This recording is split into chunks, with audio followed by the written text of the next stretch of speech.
రామన్న చౌదరి, ఎంత దమ్ము నీకు? నాకు కాగితం పంపుతావా? విన్నావా తొడదెబ్బ? దడదడలాడాల్సిందే. ఆకు తిప్పడం నీకు అలవాటు కదా. ఆకు తిప్పితే తిరిగేది ఆకు కాదు, నీ చరిత్ర.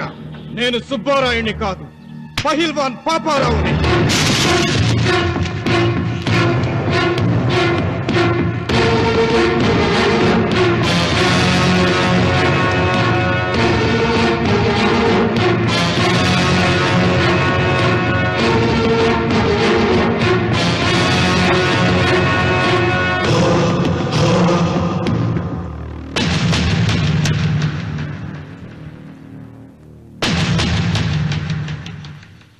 అది నా జోలికి వస్తే ఎముకలు విరిగిపోతాయని అర్థం చేసుకున్నావన్నమాట.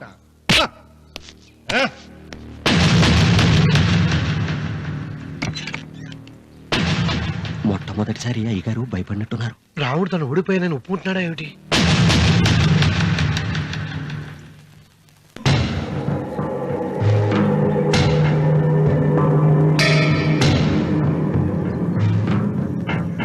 నిన్న నువ్వు వాళ్ళ ఇంటికి పోయి తొడగొట్టి సవాల్ చేసినప్పుడే నోరు మెదపనోడు ఇలా కారు కదుపుతాడా? రాడన్నా నమ్మకం. వస్తే బాగుండు. నా కండలకి యమ దురదగా ఉంది. రామన్న చౌదరి బాడీ మీద అరగ తీసుకోవాలని ఉంది.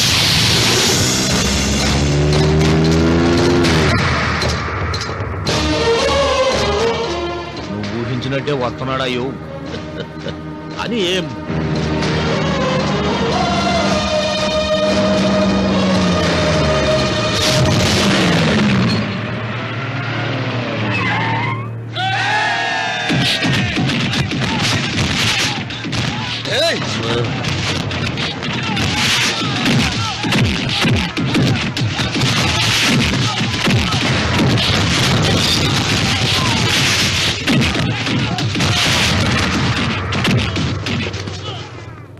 రామన్న చౌదరి, నా కుర్రాళ్ళు ఒక్కొక్కడు ఒక్కొక్క ఆంజనేయుడు లాంటి వాడు.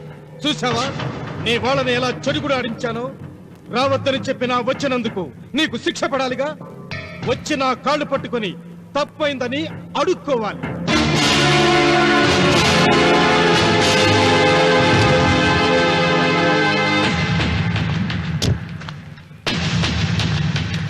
ఆగో, నీ పాదం తాకిన నేల నీ సొంతం అంటావుగా.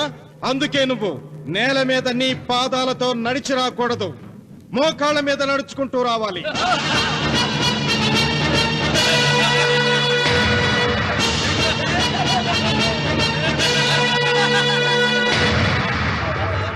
కానీ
అరవకు, విరవను. ఈ చెయ్యి నాకు కావాలి. దస్తావేజుల మీద సంతకం పెట్టాలి కదా. అన్వర్,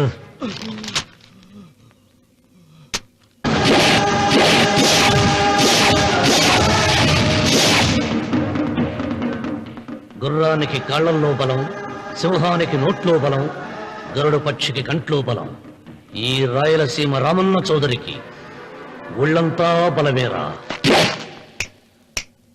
రామన్న రామన్న చౌదరిరా.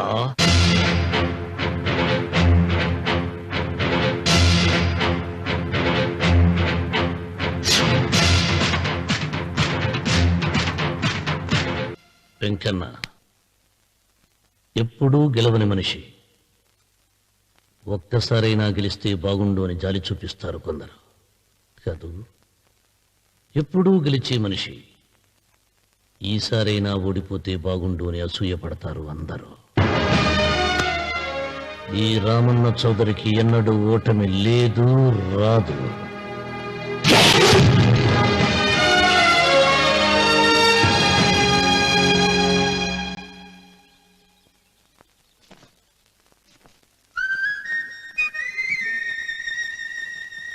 ఏంటమ్మాయి గారు ఆలోచిస్తున్నారు? ఆ రోజు పనివాళ్ళ వచ్చాడే, అతని మొహంలో నాకు రాజకళ కనిపిస్తోంది. మరి నా కోసం వచ్చిన అతను నాకెందుకో అతను యజమానేనా అని సందేహంగా ఉంది. ఏమండి, బాగా డబ్బున పిల్ల నాకు పెళ్ళంగా రమ్మందని ఓ కుళ్ళిపోకండి. కుళ్ళు కాదురా, నీకు నచ్చిన పిల్ల మాట్లాడే మాటలు వింటుంటే ఖచ్చితంగా పరిపిల్లి అనిపిస్తుందిరా. పనివాడిలాగా మాట్లాడితే ఏంటి? కొందరు డబ్బున్న మనుషులు అలాగే మాట్లాడతారమ్మాయి గారు. ఆహా, భాష మాత్రమే కాదే, ఆ చూపు, ఆ రూపు ఒక్కటి కూడా యజమానిలో లేడు. పొట్టి గుమ్మడికాయలా ఉన్నాడు. మీరేనన్నా చెప్పండి చిరబాబు గారు, నేను ప్రేమించిన అమ్మాయి యజమానురాలు, మీరు ప్రేమించిన అమ్మాయి పని మనిషి. ఈ అనుమానాలు ఎందుకురా? ఏదో ప్లాన్ వేసి మనిద్దరం ఒకసారి అక్కడికి వెళ్ళి చూసేస్తే పోలా? ఒకవేళ వాళ్ళు మనల్ని చూస్తే? అవును, ఎలా? ఆ ఇబ్బంది లేకుండా మీరు నాలాగా నేను మీలాగా వెళ్దాం. ఏ వెంకమ్మా, వెళ్దాం అమ్మా, వెళ్దాం.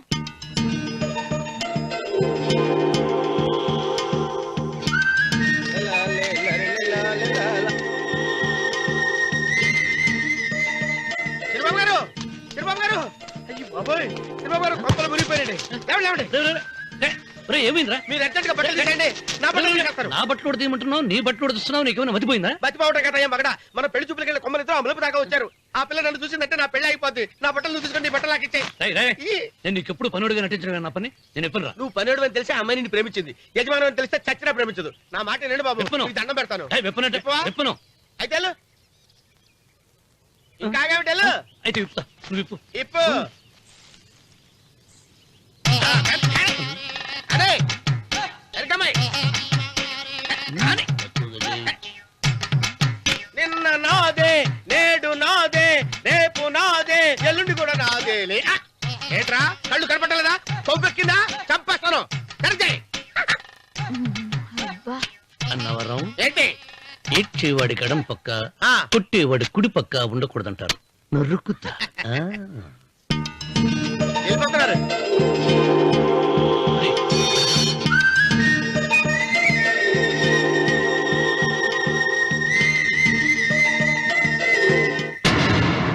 నువ్వే మాకు కొండంత అండ అనుకున్నావు, నిన్నే పిండి పిండి చేసి పారేశాడు. వామ్మో వాయు, ఆ రామన్న చౌదరికి వయసు మీద పడుతుండా ఎంత బలమయ్యా. అతను చెప్పింది నిజం. అది కండబలం కాదు, గుండె బలం. నువ్వే ఇట్ట అయిపోతే ఇక మన సాంబశివరావు ఊరు వదిలిపెట్టి వెళ్ళిపోవాల్సిందేనా? నువ్వు గుండెను అతను కండను నమ్ముకున్నారు, కానీ నేను తెలివిని నమ్ముకున్నా.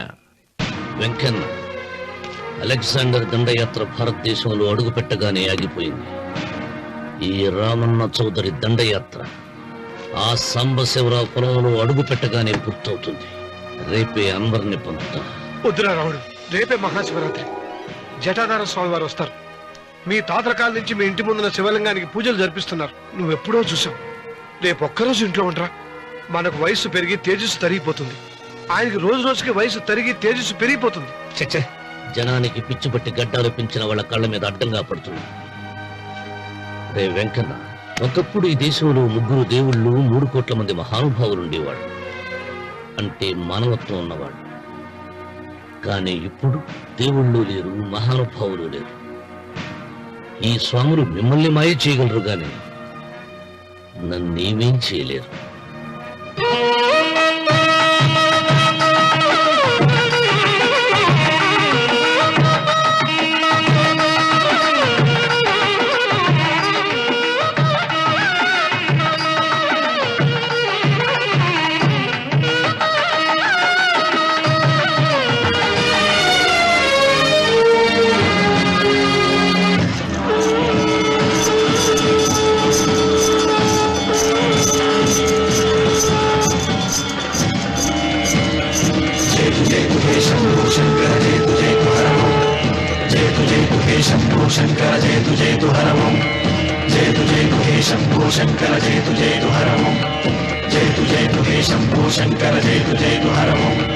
నాగేంద్రహారాయ త్రిలోచనాయ తస్మాంగరాగాయ మహేశ్వరాయ నాగేంద్రహారాయ త్రిలోచనాయ తస్మాంగరాగాయ మహేశ్వరాయ నిత్యాయ శుద్ధాయ దిగంబరాయ తస్మై నకారాయ నమః శివాయ జయతు జయతు హే శంభో శంకర జయతు జయతు హరమో జయతు జయతు హే శంభో శంకర జయతు జయతు హరమో నాగేంద్రహారాయ త్రిలోచనాయ తస్మాంగరాగాయ మహేశ్వరాయ నాగేంద్రహారాయ త్రిలోచనాయ తస్మాంగరాగాయ మహేశ్వరాయ నిత్యాయ శుద్ధాయ దిగంబరాయ తస్మై నకారాయ నమః శివాయ జయతు జయతు హే శంభో శంకర జయతు జయతు హరమో జయతు జయతు హే శంభో శంకర జయతు జయతు హరమో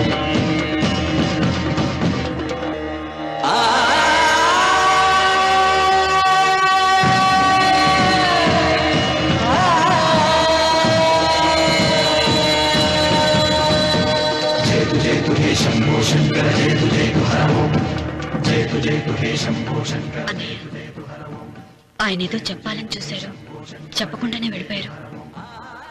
ఇన్ని సంవత్సరాలుగా స్వామి శివుని తప్ప మానవుడిని కంటితో చూడలేదు. ఆయన మొట్టమొదటిసారిగా మీ కుటుంబం వంక చూశాడు. ఆ చూపుకు అర్థం ఏమిటో నాకు తెలియటం లేదు. నాకెందుకో భయం వేస్తోందమ్మా.